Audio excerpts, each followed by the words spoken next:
My lazy parents found out about my new salary before I even had time to celebrate it myself.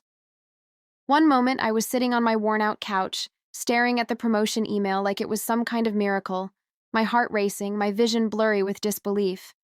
And the next moment, it felt like the walls shook from the pounding on my apartment door. Not knocking, pounding, like debt collectors who already knew I was home. I should have known something was wrong the moment I opened that door and saw their faces. Those forced smiles. That cheap, store-bought vanilla cake my mother was holding with the plastic lid still fogged from the grocery freezer. The way they didn't even try to say congratulations. They didn't ask how I felt. They didn't ask how long I'd worked for this. They asked one thing. Only one. How much do you make now? I should have closed the door right then. But old habits die hard. When you grow up with parents who treat generosity like an accounting system, you learn to freeze before you fight. My name is Jessica Hale, and for most of my life I've carried myself with the kind of quiet discipline you only learn when you grow up knowing no one is coming to save you. I left home at 18 with 2 suitcases, one filled with clothes, the other with fear, and a scholarship letter I clutched like a lifeline. I told myself I would never owe anyone anything again, especially not them. I worked late shifts at the diner. I studied on bus rides. I built myself one brick at a time until the day I became a senior financial analyst at a private firm in Pittsburgh. People who meet me now say I look composed. Long dark hair, clean lines in my clothes, the calm confidence of someone who earned their place. But they don't see the years behind it. The years of being told I owed my parents for breathing, the guilt they kept like receipts, the emotional debt they carried like a ledger. That night, standing in my apartment kitchen, all those years rushed back at once. My mom, Marlene, walked in first. She always did. A heavy spritz of perfume hit me before her smile did, the same thin, practiced smile she used on church ladies when she needed sympathy. Dad shuffled in behind her with his hands shoved in his jacket pockets like he was hiding something. They placed the plastic cake on my counter as casually as if they were dropping off a bill. But their eyes, always scanning, always calculating, were already darting around my apartment. So, Mom said, taking a seat at my small kitchen table like it belonged to her, your salary went up quite a bit. No emotion, no pride, just hunger. I worked for it a long time, I said. Dad let out a whistle, leaning back like he owned the place. You're doing well, Jess. Better than us. And after everything we've done. The bait, the ledger, the same script I'd heard my entire childhood. And then, with the confidence of people who had done nothing to earn it, they demanded 50% of my income. Just like that. For a moment, I just stared at them across my own kitchen table, the same table I'd worked overtime to afford, the same table they'd never helped me buy, move, or assemble. My mother tapped her nails on the wood like she was waiting for a server to take her order. Dad leaned back in the chair, confidence radiating off him like a man who believed the decision had already been made for me. 50%, Mom repeated softly, like she was offering a reasonable suggestion instead of an outrageous demand. Just until we get back on our feet. Support, she called it. Contribution. Duty. All words they used when they wanted something from me. My chest tightened, my shoulders pulled back. Old habit, old armor. That's not how this works, I finally said. Mom's smile hardened. Sweetheart, don't be dramatic. Families support each other. Support goes both ways, I replied. Dad scoffed, waving a hand like he was shooing away a fly.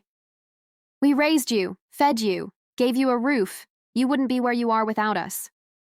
There it was, the script. Word for word, every meal, every ride, every school form. Every time they wanted something, they pulled out the same emotional invoice. But something inside me, something that had been silent for years, cracked open. You left home at 18, Mom snapped. We didn't ask questions. You just walked out. And now you act like we owe you explanations? I felt my jaw tighten. I left because every time I tried to breathe, you turned it into a debt. A flicker crossed her face, annoyance, then anger. You're ungrateful. Ungrateful, her favorite word. Dad leaned forward, his eyes sharp. This isn't optional, Jess. 50%. Starting next month. You make good money. We deserve to benefit after all we sacrificed.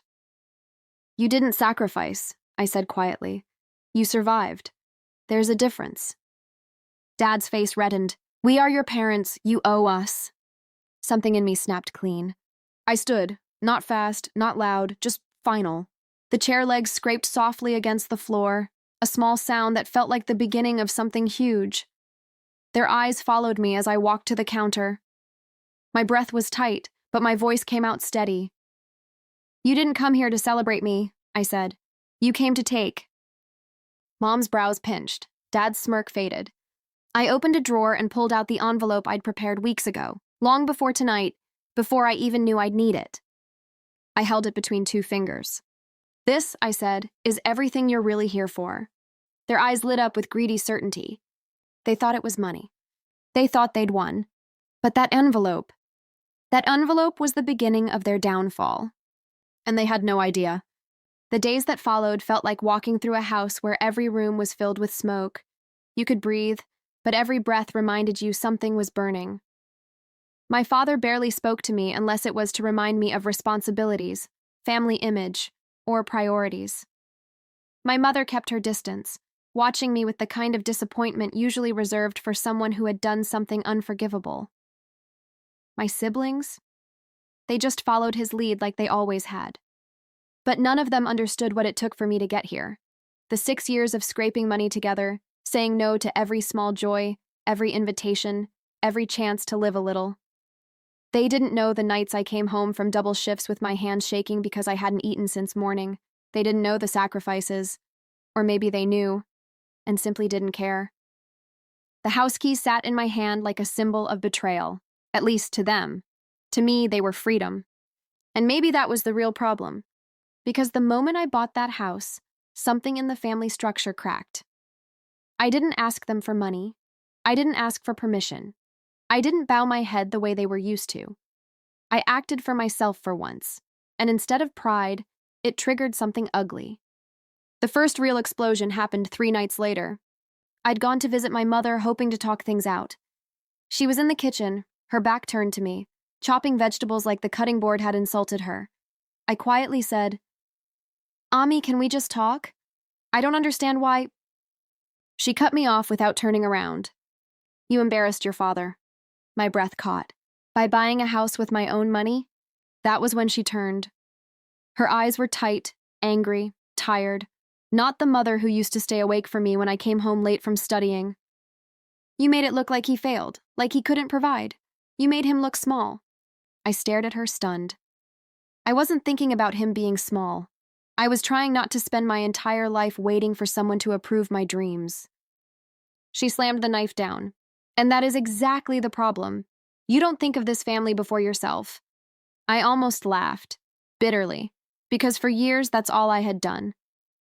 My life had been one long list of things postponed, things withheld, things sacrificed, just so they could stay comfortable. But the moment I chose something for me, I became the villain. That night, I realized something I'd been avoiding for years. They didn't want me independent. They wanted me useful. Still, even then, even with all the hurt, I never expected what my father would do next. Never imagined he'd take the thing I worked hardest for and turn it into a battlefield. Because the very next day, I woke up to a message that would flip my entire world upside down. A legal notice from my own parents, and in that moment, all the smoke in the house finally turned into fire. The legal notice arrived in a plain white envelope. No warning, no phone call, not even a conversation. Just a cold official document shoved under my door like trash someone didn't want to touch. At first, I thought it was a mistake. Some bank letter, some formality, something boring and harmless. But the second I saw my father's name printed beside mine, my chest tightened. The third line made my hands shake. And by the fourth, the words stopped making sense. They were accusing me of misusing family funds, of violating familial agreements, of purchasing property without approval. Approval? Approval? I stood there staring at the page, a laugh bubbling in my throat, not from humor, but disbelief. 6 years of working like a machine, every rupee earned by sweat and sacrifice, and now it was being twisted into something ugly. The house I dreamed of, the stability I fought for, the future I had built brick by brick. They were trying to claim it wasn't even mine. I sank onto the floor, the notice trembling in my hand. How do you prepare yourself for something like that? How do you accept that the people who raised you, fed you, scolded you, prayed for you, are now taking you to court like you're a stranger who stole from them? My first instinct was to call my mother. Maybe she didn't know. Maybe she would soften. Maybe someone, anyone, in this family would finally say, "This has gone too far." But she didn't even let my words come through. "I can't talk right now," she said sharply, and then hung up. No explanation, no comfort, nothing. Next, I called my father. Not because I expected kindness, but because I needed clarity. The line barely rang once before he picked up. "What do you want?" he asked, sounding irritated, like I'd interrupted his peace. I swallowed hard. "You sent me a legal notice?" "I did what had to be done," he replied. No hesitation, no guilt. "You acted without thinking of this family. Now you will answer for it." "I acted without thinking of you," I corrected, my voice cracking but firm. "And that was my right." He scoffed, actually scoffed. "You think you can just walk away and build your own life? Without us? Without respect?" Respect. That word again. Twisted, poisoned, emptied of meaning. The truth hit me like a punch. He didn't want respect. He wanted control. And the house, my house, was the perfect chain. When he hung up, I sat in the quiet, staring at the papers again. The same room that once felt like safety now felt too small, too tight, too suffocating. They were dragging me into a fight I never wanted. But they had also forgotten something. I wasn't the scared kid they could silence anymore. And as painful as this battle was going to be, a part of me, small but growing, knew something they didn't. Once this war started, nothing in our family would ever go back to the way it was. Not ever. Courtrooms have a strange way of making you feel both small and exposed. The day of the hearing, I sat alone on a hard wooden bench, the legal notice folded neatly in my hand like a piece of poison I had learned to touch without flinching. My palms were sweating, but my heartbeat was steady, steadier than it had been in months. Because by then, something inside me had shifted. I wasn't here to beg. Not for forgiveness. Not for acceptance. Not for love. I was here to stand up for myself, for the version of me who had stayed silent for too long.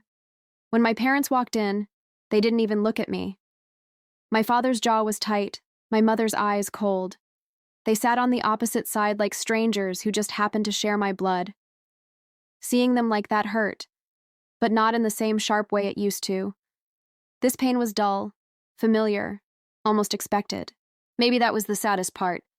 The judge read through the papers, flipping each page like it weighed nothing. But for me, every line felt like a punch.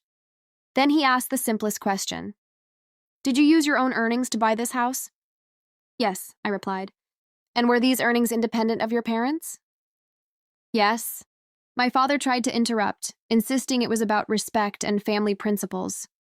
The judge raised a hand, silencing him with more authority than I ever could. "This is not a moral court," he said. "This is a legal one, and legally their property is theirs, not yours." Those words settled over the room like a final verdict, not just for the case, but for everything between us. My father's face darkened. My mother swallowed hard. My siblings avoided my eyes, and for the first time in my life, I looked at my entire family and didn't feel the need to shrink. The case was dismissed, just like that. No drama, no shouting, no dramatic confessions. Just a simple truth. My life belonged to me. When we walked out, my father stopped me near the courthouse steps. His voice was low, controlled. "You think you've won?" he asked. I met his eyes, really met them, for the first time since this began. "No," I said. "I think I finally stopped losing." He had no answer for that. My mother didn't try to speak to me. No one did. They left in silence, the same silence they had weaponized against me for months. But as I stood outside with the sun warming my shoulders, I felt something I hadn't felt in a long time. Peace. Not the kind someone gives you. The kind you earn. That evening I went to my new house. My house. I unlocked the door, stepped inside, and let the quiet wrap around me. Not loud, not heavy, not angry. Just quiet. A beginning. Not the one my family wanted. The one I chose. And in that moment I realized, sometimes you have to lose people to find yourself. And sometimes, letting go is the only way to finally go home.